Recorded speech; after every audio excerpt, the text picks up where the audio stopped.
Bismillahirrahmanirrahim. Assalamualaikum warahmatullahi wabarakatuh. Alhamdulillahirabbil alamin. Asyhadu an la ilaha illallah wa asyhadu anna Muhammadan abduhu wa rasuluhu wa khaliluhu wa la nabiyya ba'dah. Allahumma salli wa sallim wa barik ala hadan nabiyil karim sayyidina wa nabiyina wa syafi'ina wa qurrata ayunina wa maulana Muhammad. Allahumma salli wa sallim wa barik alaihi wa ala alihi wa sahbihi. Selamat siang. Videonya dibuat siang hari, selamat malam ketika video ini sudah terupload ya. Saya say hi dulu buat kamu yang nonton secara siaran langsungnya ataupun yang nonton siaran ulangnya. Saya doakan kalian semuanya Allah berikan kesehatan yang pertama ya, kesehatan fisik, kesehatan hati, dan saya doakan juga kamu agar Allah lancarkan semua urusannya dan diberlimpahkan lagi rezekinya, amin ya rabbal alamin. Baik teman-teman, saya ingin melanjutkan video yang sebelumnya. Saya coba berusaha membantu teman-teman semuanya bahwasanya setiap video, terutama di 4-5 video sebelumnya sampai video yang sekarang, insya Allah itu berurutan. Jadi sayang banget kalau kamu nggak nonton. Jadi ditonton dari video yang sebelumnya ya. Kalau nggak salah ada 4 deh. Kalau nggak salah ya, ada 4 video berurutan dan ini yang kelima kalau nggak salah. Jadi kamu tonton, insya Allah ini terkoneksi, nyambung terus. Nah di video sebelumnya saya menjelaskan tentang amalan. Saya kasih kamu 3 amalan yang mudah dalam keseharian yang bisa kamu praktekkan, bisa kamu amalkan. Tapi yang terpenting ya, yang terpenting adalah mindsetnya dulu dibenerin dulu. Jadi garis besarnya yang ingin saya sampaikan dari video sebelumnya, kesimpulannya adalah sebelum kamu mengamalkan sesuatu, ada baiknya mindset dulu dibenerin, pola pandang atau sudut pandangnya dibenerin, kemudian tahu bahwa bukan amalan yang membuat itu semua terkabul. Jadi amalannya adalah untuk dirimu. Dan saya berikan 3 ya, la ilaha illa anta subhanaka inni kuntu minadh dhalimin. Kemudian alhamdulillah di setiap hadiah yang Allah berikan kita selalu belajar untuk terus bersyukur. Kemudian yang ketiga adalah banyakin sholawat. Nah sekarang saya mau jelaskan bagaimana cara mengamalkannya. Tapi sebelum itu saya mau ajak kamu semuanya, menginformasikan kamu semuanya yang berminat untuk belajar di kelas yang saya adakan dengan durasi 1 tahun. Dan pertemuannya 1 minggu sekali di setiap hari Minggu. Dan pertemuannya secara online. Di sana akan kita kupas secara bertahap keilmuannya, kemudian diajarkan bagaimana cara menerapkannya, dan tentunya juga karena 1 minggu sekali saya selalu berikan hipnoterapi ya, healing ya, penyembuhan luka batin, menggeser mental block ya. Intinya membuktikan bahwa berani untuk kaya. Jadi segera daftarkan diri kamu, dan untuk pendaftarannya langsung hubungi nomor telepon yang tertera di layar monitor atau langsung klik link yang ada di deskripsi. Saya juga ada seminar healing, seminar luka batin itu tanggal 3 Februari. Ya, nah 3 Februari itu pertemuannya malam, pertemuannya hanya sekali, dan itu tujuannya adalah untuk membahas luka batin itu seberapa penting sih untuk kita atasi, gitu ya. Nanti kita akan bahas di sana semuanya. Jadi segera daftarkan diri kamu, dan untuk pendaftarannya hubungi nomor telepon admin yang tertera di layar monitor. Baik, saya tadi bilang saya akan mengajarkan atau sharing ke kamu bagaimana caranya mengamalkan agar amalan itu mudah kita terima di hati, kemudian insya Allah sesuai pengalaman Allah juga lebih mempermudah kita agar doa kita diijabah oleh Allah. Jadi setiap kali mendawamkan istighfarnya atau alhamdulillahnya itu tembusin ke rasa.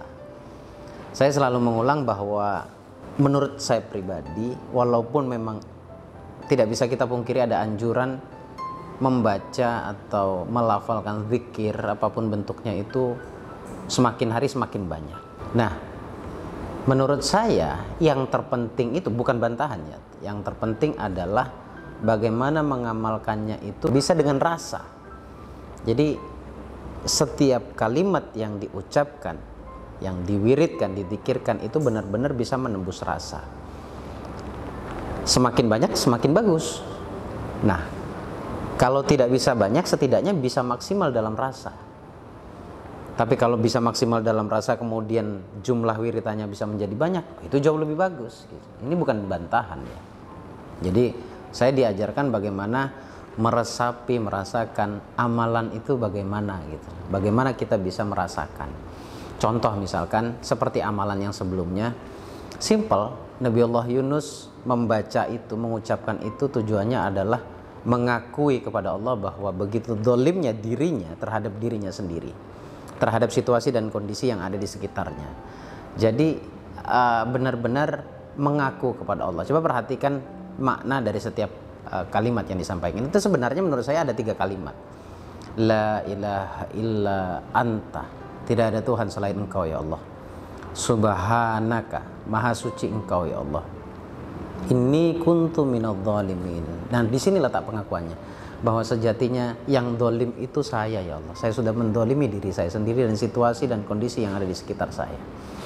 Keajaiban yang terjadi pada Nabiullah Yunus ketika dia mengulang-ulang istighfarnya, akhirnya Allah keluarkan dia dari sesuatu yang menurut nalar logika manusia itu tidak mungkin.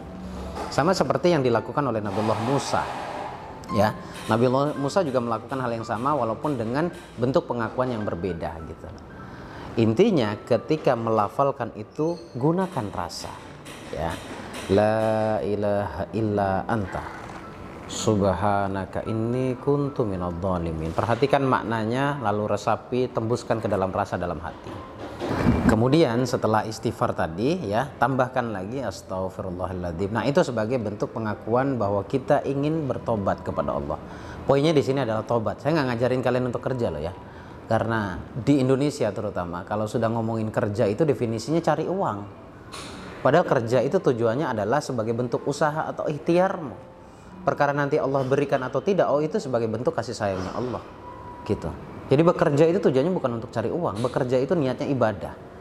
Ingat, jangan rendahkan dirimu sebagai manusia yang sudah dilabel sebagai khalifah, pengelola oleh Allah di muka bumi ini. Dengan kata lain, bahwa tahtanya atau derajatnya itu di atas dunia, di atas alam, di atas dunia ya. Kapanpun kamu merasakan sesuatu, entah kenapa sesuatu yang berhubungan dengan sesuatu yang kamu rasa itu mudah hadir dalam hidupmu.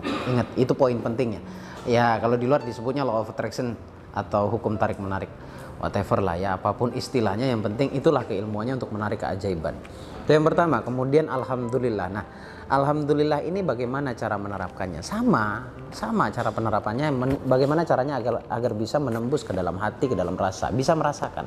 Nah, kalau pengalaman pribadi dan pengalaman banyak orang, kenapa saya katakan pengalaman banyak orang? Karena saya membimbing banyak orang, gitu ya. Bersyukur, alhamdulillah itu tidak hanya sesederhana seperti kita mengucapkan alhamdulillah. Kalau cuma mengandalkan alhamdulillah lalu orang bisa kaya, saya pikir nggak akan ada orang miskin di dunia ini. Tapi ada misteri di balik itu. Tapi nggak bisa saya pungkiri bahwa kata alhamdulillah itu mampu memframing kondisi kita yang tadinya kita berkeluh kesah. Ajaibnya ketika kita mengucapkan alhamdulillah masih Allah berikan rezeki. Perhatikan baik-baik, ada sisi ego yang turun di dalam hati kita. Ya, ada yang lebur dalam hati kita seketika seperti orang yang lost, pasrah gitu. Nah, mengamalkannya bagaimana? Sama, caranya seperti yang pertama tadi. Kemudian waktu-waktunya memang untuk pembelajar, untuk pemula, lakukan atau dawamkan atau amalkan di waktu-waktu tertentu. Contoh, menjelang tidur dan akan tidur. Ya, kalau akan tidur kita ambil umumnya saja. Sekali lagi ini untuk orang yang baru ingin belajar. Tapi bagi orang yang sudah terbiasa dengan ilmu yang sering saya sampaikan, maka saya sarankan setiap waktu, dimanapun dan kapanpun kamu berada. Oke? Pagi atau ba'da subuh, kemudian ba'da isya, menjelang tidur. Coba